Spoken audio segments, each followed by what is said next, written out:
আসসালামু আলাইকুম ভিউয়ার্স, এসে হোম কুকিংয়ে সবাইকে স্বাগতম। কেমন আছেন সবাই? আশা করি সবাই অনেক ভালো আছেন।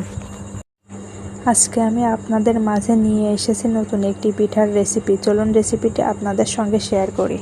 এই পিঠাটা বানাতে আমি নিয়েছি মুরগির মাংস। এখানে আমি 500 গ্রাম মতো মাংস নিয়েছি। আপনারা চাইলে যে কোনো মাংস দিয়ে পিঠাটা বানাতে পারেন। প্রথমেই আমি মাংসটা সেদ্ধ করে নেব। মাংসটা সেদ্ধ করার জন্য আমি একটি পাত্রে পানি ফুটিয়ে নিয়েছি। এবার পাত্রের মধ্যে আমি মাংসটা দিয়ে দিব।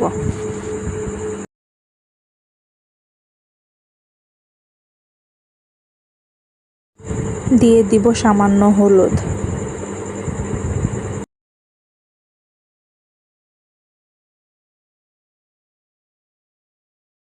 এবারে দিয়ে দিব সামান্য লবণ। লবণ আর হলুদ দিয়ে আমি মাংসটি সেদ্ধ করে নেব। এবারে ঢাকনা দিয়ে ঢেকে আমি মাংসটা সেদ্ধ করে নেব।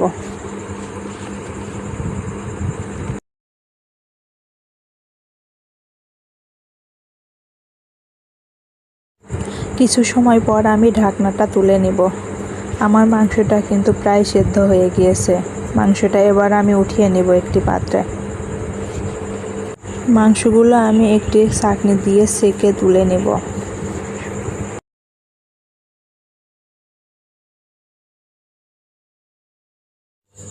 এবারে মাংসগুলো ঠান্ডা হয়ে গেলে হাত দিয়ে চটকিয়ে মাংসগুলো আমি ঝুরি ঝুরি করে নেব।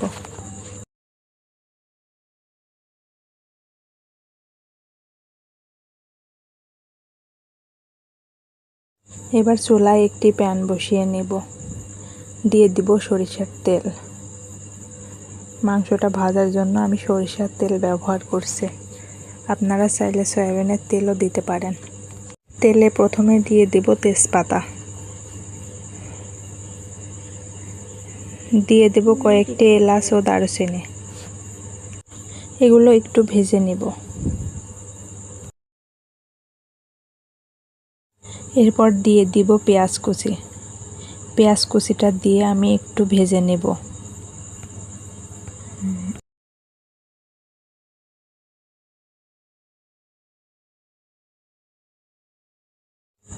এরপর পেঁয়াজ কুচির মধ্যে দিয়ে দিব 1 চা চামচ লবণ। এরপর দিয়ে দিব 1 চা চামচ আদা রসুন বাটা। আদাটা পেঁয়াজের সঙ্গে এবার একটু মিশিয়ে নেড়ে চেড়ে নেব। এরপর দিয়ে দিব পরিমাণ মতো হলুদের গুঁড়া, পরিমাণ মতো মরিচের গুঁড়া। এবার দিব জিরার গুঁড়া। এবারে দিয়ে দিব ধনিয়া গুঁড়া। এবার 1 চামচ সয়া সস দিয়ে মশলাটা কষিয়ে নেব।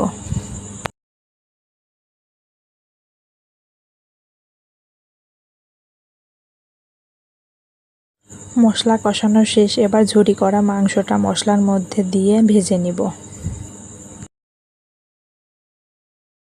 মাংসটা ভাজার সময় চুলার জাল অবশ্যই লো হিটে রাখবেন, নাহলে মাংসটা ভাজা ভালো হবে না। হাই হিটে থাকলে মাংসটা পুড়ে যেতে পারে। এভাবে বারবার নেড়ে চেড়ে মাংসটা ভেজে নিতে হবে। আমার মাংসটা ভাজা কিন্তু প্রায় শেষ। এবার আমি চুলা থেকে নামিয়ে নেব।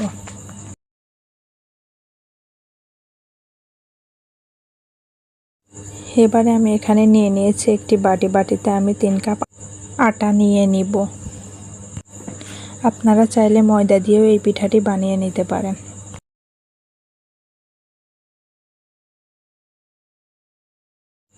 আটাতে দিয়ে দিব 1 চা চামচ লবণ।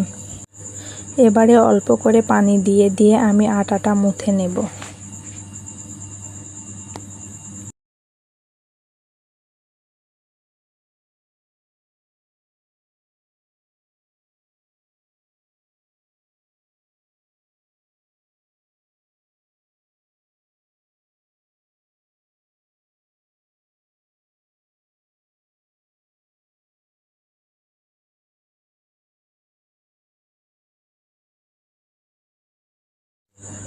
আমার আটার ডোটা কিন্তু রেডি। এবার আমি একটি প্লেট দিয়ে ঢেকে রেখে দিব। কিছুক্ষণ পর অল্প একটু আটা নিয়ে আমি ছোট্ট করে একটি পিঠা বেলে নেব।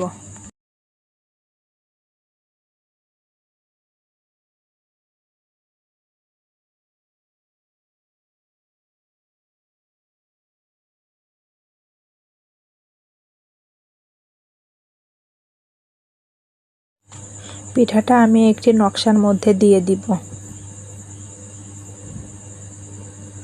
নকশার মধ্যে পিঠাটা দিয়ে এবার আমি দিয়ে দিব ভাজা মাংস।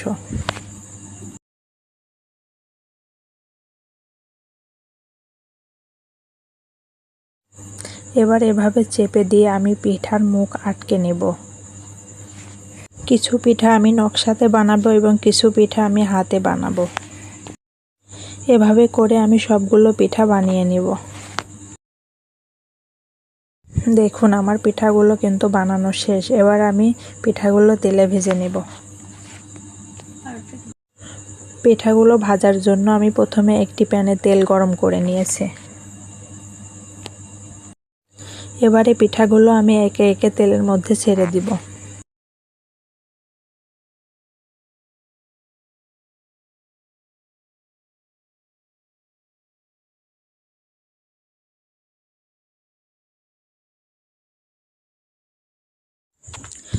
এবার পিঠাগুলো উল্টে পাল্টে লাল লাল করে ভেজে নিব।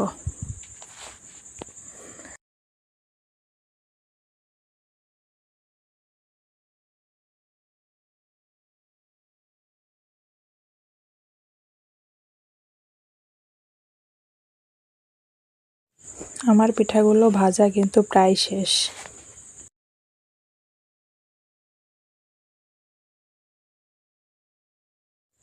এবার পিঠাগুলো আমি উঠিয়ে নিব।